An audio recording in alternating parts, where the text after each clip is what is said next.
Di sini suka untuk kami nakalkan kalam atau pendapat Imam Asy-Syaukani berkaitan hadis ini dengan menyatakan ia adalah hadis palsu tanpa ragu-ragu lagi padanya, dan aku tidak menemuinya di dalam kitab yang dihimpunkan oleh penulis-penulisnya berkaitan hadis-hadis palsu.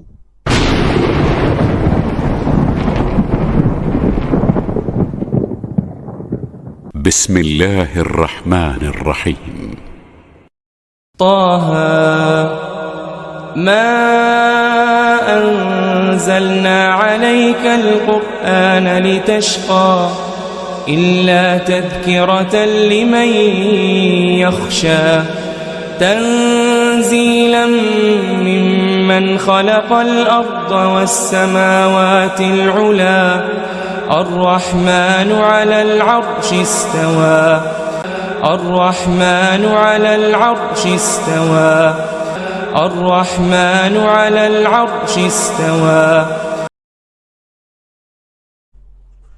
بسم الله الرحمن الرحيم. إن الحمد لله نحمده ونستعينه ونستغفره ونعوذ بالله من شرور أنفسنا ومن سيئات أعمالنا. من يهده الله فلا مضل له ومن يضلل فلا هادي له. أشهد أن لا إله إلا الله وأشهد أن محمدا عبده ورسوله بلغ الرسالة وأدى الأمانة ونصح الأمة وجاهد في الله حق جهاده حتى أتاه اليقين. أما بعد. السلام عليكم warahmatullahi wabarakatuh. Baik tuan-tuan dan puan-puan, insyaAllah pada kali ini kita akan membuat sebuah reaction berkaitan dengan solat sunat qada dan kafarah, iaitu sebuah solat rekaan ataupun bid'ah yang tersebar di dalam grup-grup WhatsApp ketika bulan Ramadan yang lepas, ya, bulan puasa yang lepas. Jadi saya tak sempat nak membuat sebuah reaction berkaitan dengan isu ini. Jadi pada hari ini saya nak sentuh berkaitan dengan solat sunat qada dan kafarah. Dan solat sunat qada dan kafarah yang direka-reka ini ada kaitan dengan bulan Ramadan. Jadi mari kita lihat apakah mesej yang tersebar melalui grup WhatsApp ini. Jadi apakah yang perlu kita ambil perhatian dan berhati-hati dengan perkara tersebut. Baik, tuan-tuan dan puan-puan, sekarang boleh dilihat di skrin tuan-tuan dan puan-puan, iaitu sebuah mesej yang tersebar di dalam grup-grup WhatsApp berkaitan dengan solat berkenaan. Nanti kita akan buat ataupun kita akan lihat apakah komen ulama-ulama kita ataupun pejabat agama ataupun orang yang berkaitan, yang bertanggungjawab berkaitan agama di negara kita ini.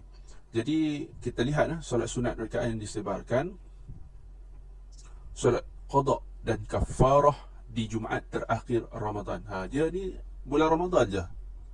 Dia punya bid'ah ni dia buat dalam bulan Ramadan dan Jumaat terakhir bulan Ramadan. Ada dua soalan, ada dua kaedah, bukan dua soalan, dua kaedah. Kaedah pertama,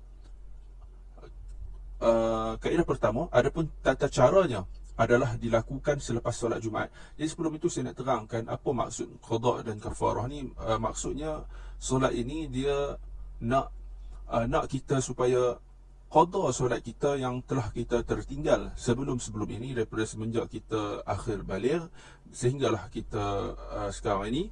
Jika ada tertinggal, maka kita kena buat solat sunat ni katanya, ya.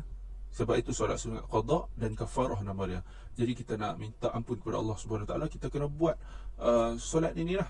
Jadi ada dua kaedah. Saya bacakan kaedah pertama. Adapun tata caranya adalah dilakukan selepas solat Jumaat.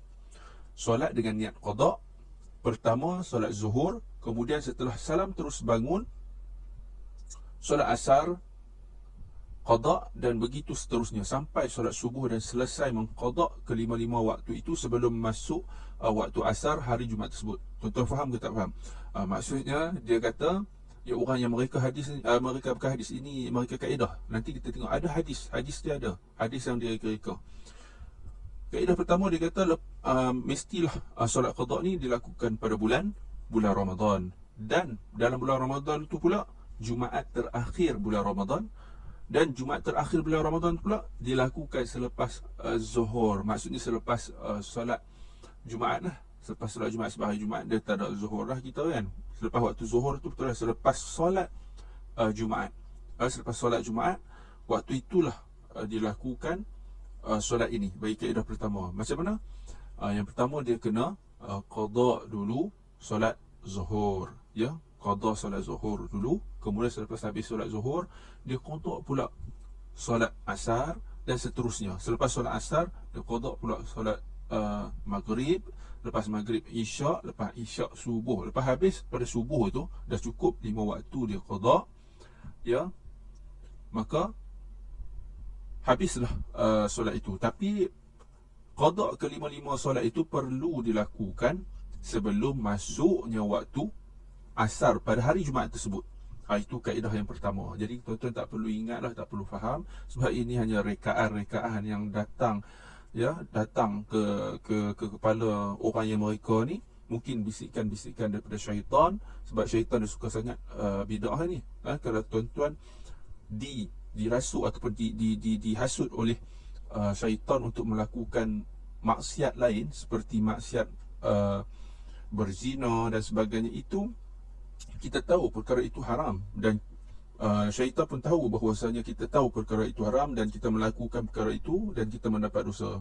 Tetapi bid'ah ini dilakukan dengan rasa tidak bersalah, bahkan kita rasa dapat pahala.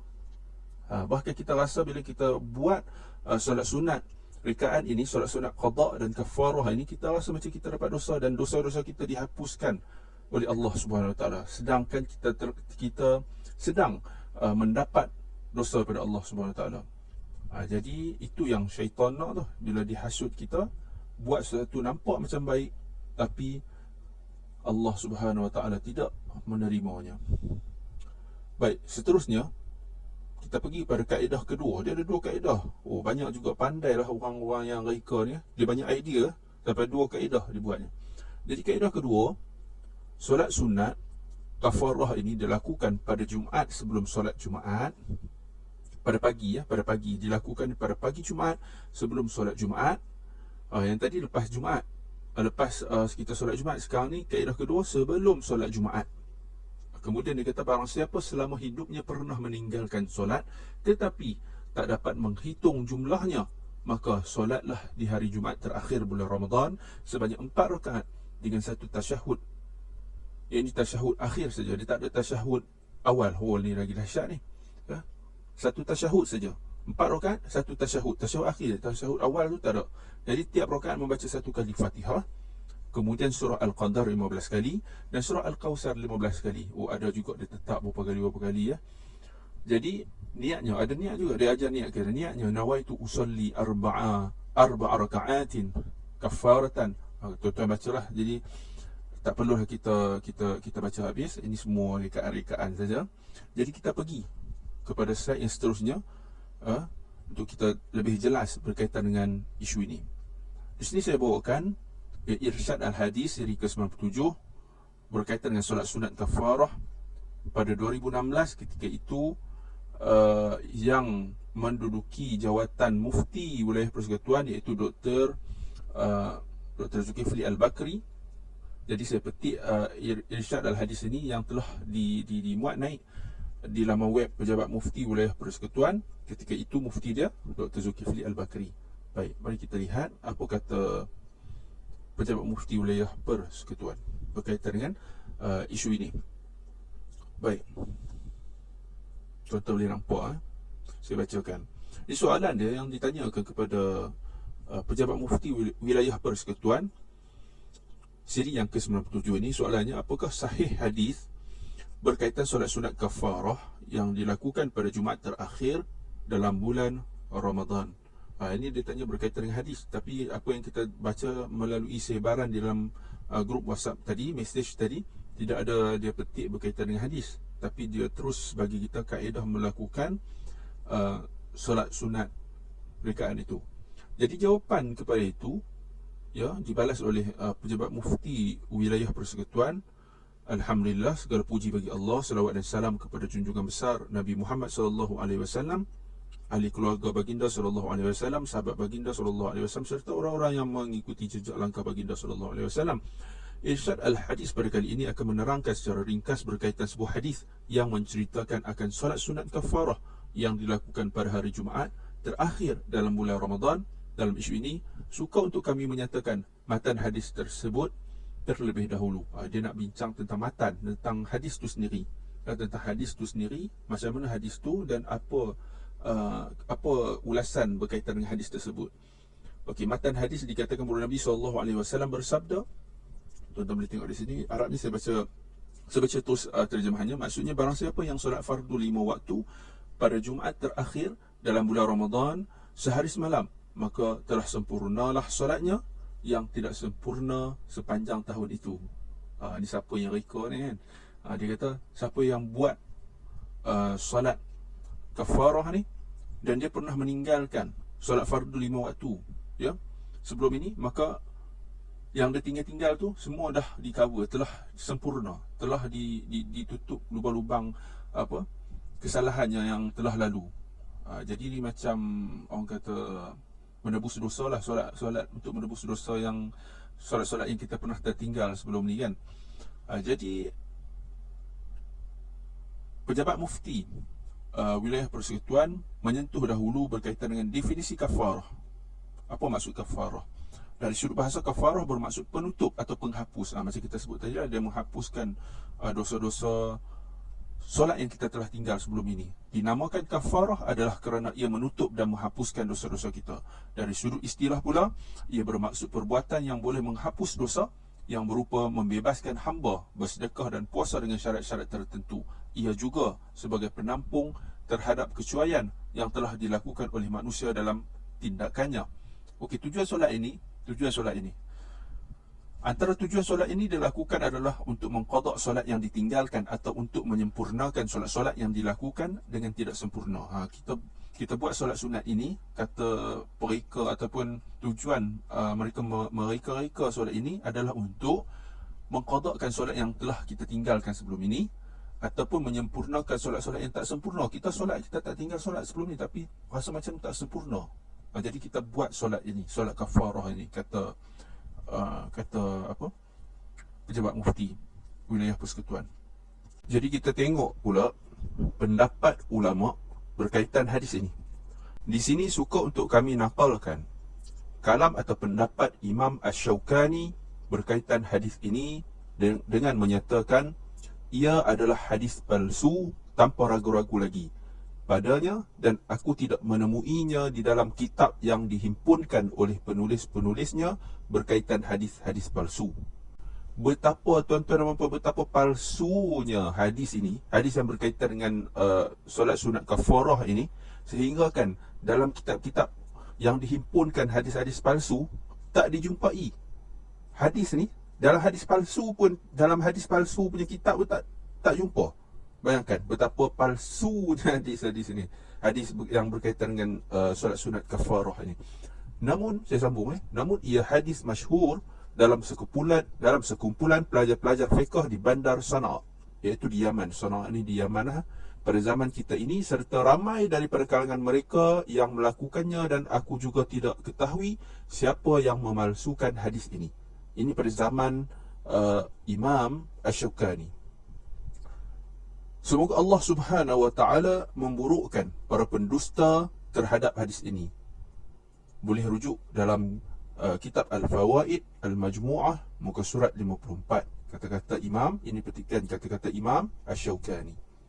Maka hukum hadis, apa yang ditulis oleh pejabat mufti wilayah persekutuan berkaitan dengan hukum hadis ini, setelah kami melihat dan menekuni, kami ni iaitu pejabat mufti wilayah persekutuan lah, pada tahun 2016, iaitu ketika itu muftinya adalah Dr.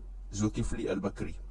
Okey, setelah kami melihat dan menekuni beberapa pendapat para ulama, antaranya ialah Imam Asy-Syaukani sebagaimana di atas yang tadi ni kita baca, dan juga Syekh Mulla Ali Al-Qari, maka kami menyatakan bahawa hadis ini adalah palsu.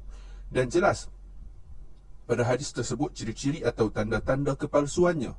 Begitu juga dengan riwayat-riwayat yang lain berkaitan solat sunat kafarah pada Jumaat terakhir dalam bulan Ramadan. Tambahan pula, amalan ini tidak diamalkan oleh para salaf. Dia tidak diamalkan oleh para salaf, termasuk para sahabat radhiyallahu anhum. Jika ia adalah sunnah atau ibadah, nescaya para sahabat adalah orang yang pertama akan melakukannya. Selain itu, kita tidak boleh menyebarkan dan beramal dengan hadis ini kerana ia adalah dusta di atas nama Nabi Muhammad sallallahu alaihi wasallam.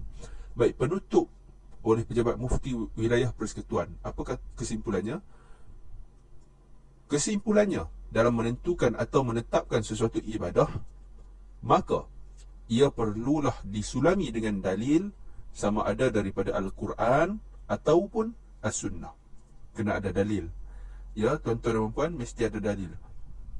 Bila dalam bab ibadah, dalam isu ibadah, kita tak boleh buat sesuka hati ibadah ini tanpa ada dalil. Jika ada dalil, baru kita boleh buat. Sebaliknya, jika perkara-perkara lain selain ibadah, contohnya berkaitan dengan kehidupan kita, kita boleh melakukannya, harus kita melakukannya kecuali ada dalil yang mengharamkan. Maka di situ, maka tak kala waktu itu perkara itu tidak boleh dilakukan. Selagi tidak ada dalil yang mengharamkan kita melakukan sesuatu, maka ia adalah harus kita lakukan. Sebaliknya perkara ibadah, ia perlu ada dalil yang menyuruh baru kita boleh buat. Jika kita buat, ia adalah haram, ya. Dia terbalik sedikit. Jika sesuatu ibadah itu tidak mempunyai dalil atau sandarannya, maka ibadah tersebut tertolak dengan sendirinya dan kita sesekali tidak boleh mengamalkannya. Akhirnya, semoga Allah Subhanahu wa taala memelihara kita daripada melakukan perkara atau ibadah yang tidak mempunyai asas di dalam agama yang suci ini, terutamanya di dalam bulan Ramadan yang mulia ini. Amin. Setakat ini dahulu, tuan-tuan dan puan-puan, cukuplah penjelasan daripada pejabat mufti wilayah persekutuan berkaitan dengan solat sunat kafarah atau qada, ya, qada balik solat kita yang pernah kita tertinggal sebelum ini, ataupun solat kita yang tidak sempurna kita lakukan sebelum ini, dengan solat sunat qada atau solat sunat yang dinamakan dengan kafarah ini, kerana ia adalah solat sunat yang direka, yang bid'ah, berdalilkan dengan hadis yang palsu, yang maudhu'. Tuan-tuan dan puan-puan, hadza wabillahi taufiq wal hidayah. Wassalamualaikum warahmatullahi wabarakatuh.